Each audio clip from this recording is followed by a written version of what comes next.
விநாயகரை அழகா உருவாக்கி எதனால நதியில கரைக்கிறோம்னு இப்ப தெரிஞ்சுக்கலாம்.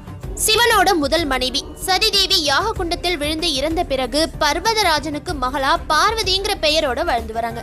சின்ன வயசுல இருந்தே சிவனை தான் தன்னோட கணவனா நினைச்சு அவரை திருமணம் செஞ்சுக்கணும்னு வாழ்ந்து வராங்க. ஈசனை திருமணம் செஞ்சுக்கணும்னா விநாயகரை நினைச்சு சதுர்த்தி விரதம் மேற்கொள்ளுன்னு பார்வதியோட தந்தையான பர்வதராஜன் யோசனை சொல்லியிருக்காரு. அவர் சொன்னபடியே பார்வதி மண்ணால் ஆன ஒரு விநாயகர் விக்கிரகத்தை உருவாக்கி ஆகம விதிமுறைப்படி அந்த விக்கிரகத்துக்கு பூஜைகள் செஞ்சு வந்திருக்காங்க. இந்த இடத்துல உங்களுக்கு ஒரு சந்தேகம் வரலாம், பார்வதி சிவனை திருமணம் செஞ்ச பிறகுதான தன்னோட காவலுக்காக விநாயகரை உருவாக்குனாங்க, அப்புறம் எப்படி திருமணத்திற்கு முன்னாடியே விநாயகரை நினைச்சு வழிபட்டாங்கன்னு. மும்மூர்த்திகளான சிவன், விஷ்ணு, பிரம்மா உருவாகிறதுக்கு முன்னாடியே முழுமுதற் கடவுளான விநாயகர் உருவானதா சில புராணங்கள்ல சொல்லப்பட்டிருக்கு. அதன்படி பார்வதி ஈசனை மணக்க எண்ணி விநாயகரை வழிபட்டு வந்திருக்காங்க.